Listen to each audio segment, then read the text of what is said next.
Hello dear aspirants, ध्येय IAS Alambagh centre पर आप सभी का स्वागत है।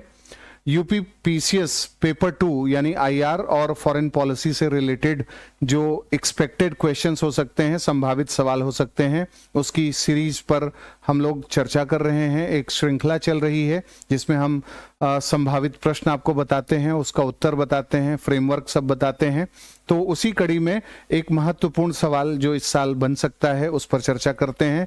सवाल भारत के free, open and inclusive Indo Pacific strategy पर है कि भारत की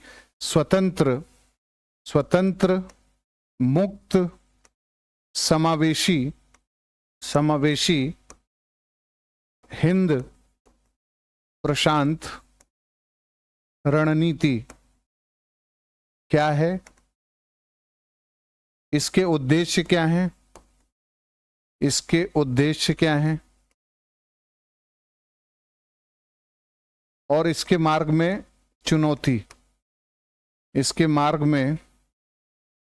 चुनौतियां बताएं।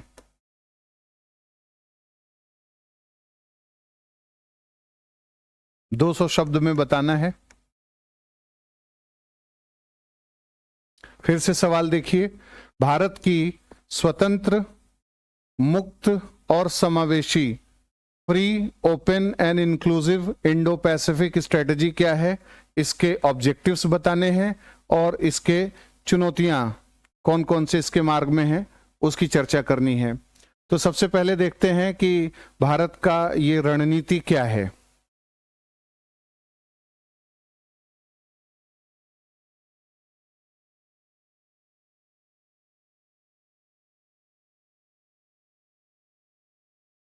फ्री, ओपन,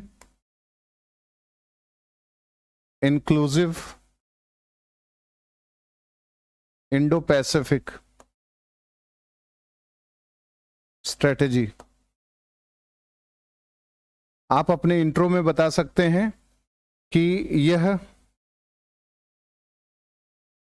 हिंद प्रशांत क्षेत्र की सुरक्षा, समृद्धि को सुनिश्चित करने के लिए शुरू की गई रणनीति है। यानी इसका जो मेन कोर एरिया है वो है इंडो पैसिफिक रीजन में सिक्योरिटी, प्रॉस्पेरिटी, स्टेबिलिटी को इंश्योर करना। तो बात आती है कि हिंद प्रशांत क्षेत्र किसको बोलता है भारत। तो हिंद प्रशांत में पहली चीज आती है पूरा हिंद महासागर, एंटायर इंडियन ओशन, पूरा हिंद महासागर इसमें आता है। यानी नॉर्थ, साउथ, वेस्टर्न, ये सब जितने भी इंडियन ओशन के पार्ट्स हैं इसको शामिल किया गया है भारत की तरफ से। इसके बाद इसमें आसियान देशों को शामिल किया गया है, यानी साउथ ईस्ट एशिया के जितने देश हैं वो इसमें शामिल हैं। इसमें जापान को शामिल किया गया है। इसमें ईस्ट अफ्रीका वाला जो एरिया है इसको भी शामिल करने का जो नैरेटिव है वो भारत ने सेट कर दिया है कि ईस्ट अफ्रीका भी है। और वेस्टर्न इंडियन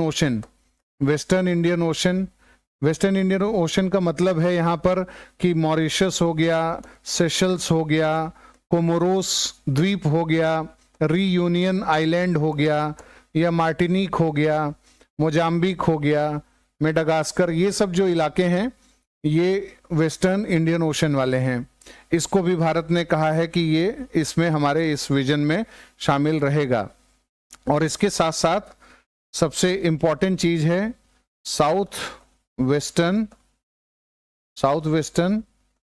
पैसिफिक ओशन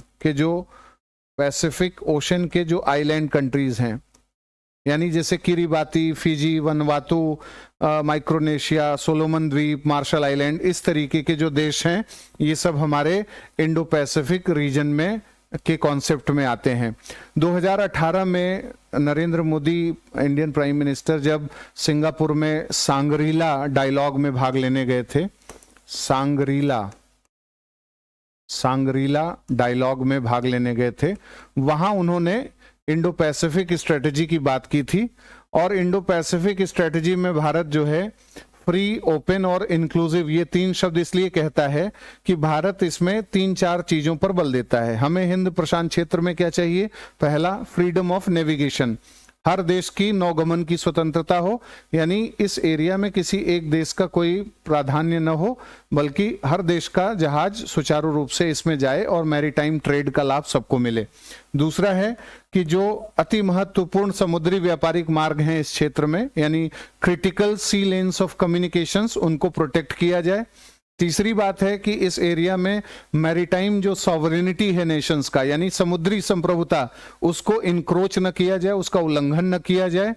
चौथी बात यह है कि इस एरिया में जो EEZ वायलेशंस हैं, यानी अंक्लॉस का जो United Nations Convention on the law of the sea है, जो कि समुद्री अधिकारों की बात करता है अलग अलग देशों की, उसका वायलेशन करके किसी भी देश के अनन्य आर्थिक क्षेत्र में जाकर के कार्यवाही न किया जाए। किसी भी एरिया में जाकर के इलीगल फिशिंग करना, वहां ओवर रिसोर्स एक्सप्लॉइटेशन करना, ये सब चीजें नहीं होनी चाहिए। इस उद्देश्य से, और अनफेयर जो ट्रेड वगैरह है वो सब करके इस रीजन को अनस्टेबल करने की कोशिश नहीं करनी चाहिए। ऐसा भारत का दृष्टिकोण है इंडो पैसिफिक स्ट्रेटजी में। तो भारत का ये जो इंडो पैसिफिक स्ट्रेटजी है, ये अलग अलग राष्ट्रों के मैरीटाइम सॉवरेनिटी को रिस्पेक्ट करता है। और एक इंपॉर्टेंट बात यह है कि आसियान सेंट्रलिटी इसके कोर में है। आसियान सेंट्रलिटी इसलिए कोर में है इस स्ट्रेटजी के, क्योंकि जो साउथ चाइना सी डिस्प्यूट है, उसी के चलते इंडो पैसिफिक स्ट्रेटजी को मजबूती मिली। और साउथ चाइना सी डिस्प्यूट में चाइना और आसियान देशों के बीच का विवाद है। स्पार्टले, पारासेल जो द्वीप है, या वैनगार्ड द्वीप है, रीड बैंक है, स्कारबोरो रीफ है फिलीपींस के आसपास वाला, ये सब जो है आसियान के देशों के साथ विवाद हैं।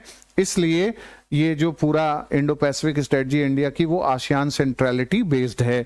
और इन सब बातों को बता करके आप ये बताएंगे कि भारत चाहता है कि सभी राष्ट्रों के समुद्री अधिकारों की सुरक्षा हो और समुद्री व्यापार का लाभ सभी को मिले, और ये इंक्लूसिव स्ट्रेटजी है। इस उद्देश्य, जो भी उद्देश्य हमने अभी डिस्कस किया, इसमें चाइना का भी स्वागत है, चाइना भी जुड़ सकता है, जबकि चाइना के ही काउंटर में इन सब चीजों को स्टार्ट किया गया है। तो भारत का ये भी कहना है कि इंडो पैसिफिक स्ट्रेटजी किसी को काउंटर करने के लिए या किसी को हस्तक्षेप करने के लिए नहीं बनाया गया है, बल्कि ग्लोबल एक जो कॉमन्स हैं, हित हैं, उसके लिए बनाया गया है। ये भारत का सोच है। और जब भारत ने इंडो पैसिफिक स्ट्रेटजी बना ही दी, तो भारत ने कहा कि हमारे हित हैं इस सब एरियाज में।